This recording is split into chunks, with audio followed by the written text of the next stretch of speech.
Assalamualaikum warahmatullahi wabarakatuh. Selamat datang di channel YouTube Kisah Sahabat, kisah Islami penuh inspirasi.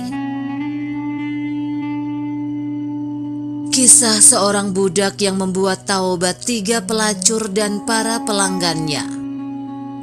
Bertahan dalam ketaatan kepada Allah Subhanahu wa Ta'ala terkadang bisa menjadi jalan bagi orang lain menemukan Allah Subhanahu wa Ta'ala. Alkisah, ada seorang laki-laki yang mempunyai seorang budak. Budak tersebut mempunyai nama Luqman Al-Habsyi. Suatu hari Luqman Al-Habsyi dibawa oleh majikannya ke pasar untuk dijual. Ketika datang seorang pembeli yang ingin membelinya, pembeli tersebut pun ditanya oleh budak tersebut, "Apa yang ingin kamu lakukan kepada diriku?" Sebagaimana dijelaskan oleh Ibnu Hudamah Al-Maqdisi dalam kitabnya At-Tawwabin, si pembeli pun menjawab, "Anda akan aku suruh begini dan begini."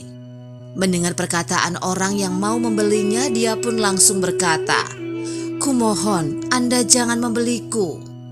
Tak lama setelah itu datanglah pembeli lain. Si budak pun kembali bertanya, "Apa yang hendak Anda lakukan kepada diriku?"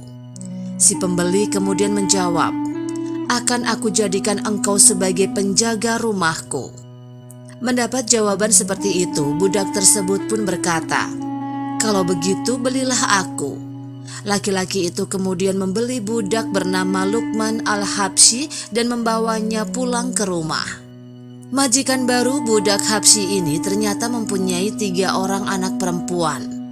Namun ketiga-tiganya menjadi pelacur yang mana pelanggannya adalah orang-orang di desa tersebut. Suatu ketika si majikan ingin pergi untuk menengok kebunnya. Dia pun berpesan kepada budaknya, "Sesungguhnya aku telah menyiapkan makanan dan apa saja yang mereka butuhkan. Setelah aku pergi, kuncilah pintu dan duduklah berjaga di belakangnya. Jangan engkau buka sampai aku datang." Setelah sang majikan pergi, putri-putrinya itu pun berteriak kepada budak yang menjaga mereka, "Bukakan pintunya." Namun budak yang menjaga mereka tidak mempedulikannya. Mereka pun merasa gemas dengan perbuatan budak tersebut. Mereka kemudian keluar dari kamar dan melukai budak tersebut hingga badannya penuh dengan darah. Setelah membersihkan darah yang ada di badannya, budak itu pun kembali duduk untuk berjaga. Ketika tuannya pulang, ternyata dia tidak menceritakan perbuatan yang dilakukan oleh para putri majikannya tersebut.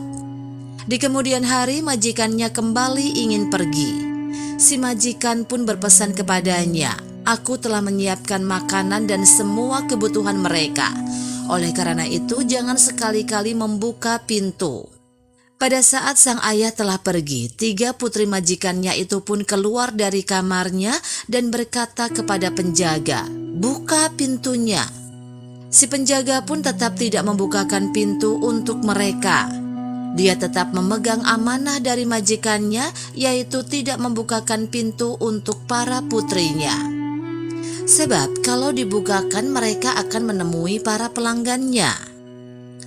Para putri majikannya itu pun semakin kesal. Mereka pun kembali melukai budak tersebut. Namun saat majikannya datang dari bepergian, si budak pun tetap merahasiakan perlakuan ketiga putri majikannya tersebut. Melihat perilaku budak tersebut, putri sulung dari si majikan pun luluh hatinya. Dia kemudian berkata, "Mengapa budak Habsyi ini lebih mengutamakan taat kepada Allah Subhanahu wa Ta'ala ketimbang aku? Demi Allah, sungguh aku akan bertobat." Tak lama kemudian putri bungsu dari si majikan juga ikut bertobat. Hingga akhirnya putri yang pertengahan berkata, "Mengapa kedua saudaraku dan budak Habsyi ini lebih taat kepada Allah daripada aku? Demi Allah, aku akan bertobat." Akhirnya ketiga putri majikannya itu pun bertobat semua dari pekerjaannya sebagai seorang pelacur. Para pelanggannya yang melihat hal tersebut kemudian berkata, "Mengapa budak Habsyi dan ketiga putri si Fulan lebih taat kepada Allah?" Ternyata pertaubatan tersebut juga diikuti oleh para pelanggan yang sering menggunakan jasa-jasa mereka. Mereka yang asalnya sering melakukan perbuatan-perbuatan yang dilarang oleh Allah Subhanahu wa Ta'ala berubah menjadi orang-orang yang ahli ibadah di desa tersebut. Keimanan dan keteguhan seorang budak penjaga rumah yang teguh dalam menjalankan amanah majikannya dan perintah agama ternyata berpengaruh besar terhadap orang yang ada di sekelilingnya.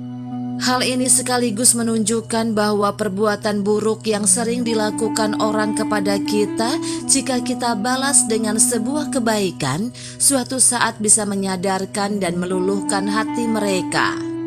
Sehingga yang asalnya benci bisa saja akan berubah menjadi baik kepada kita.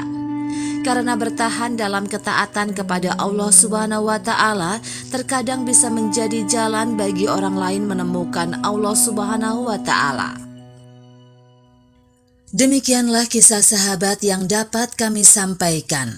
Semoga bermanfaat dan dapat menginspirasi kita semua. Sampai jumpa di kisah selanjutnya. Terima kasih. Wassalamualaikum warahmatullahi wabarakatuh.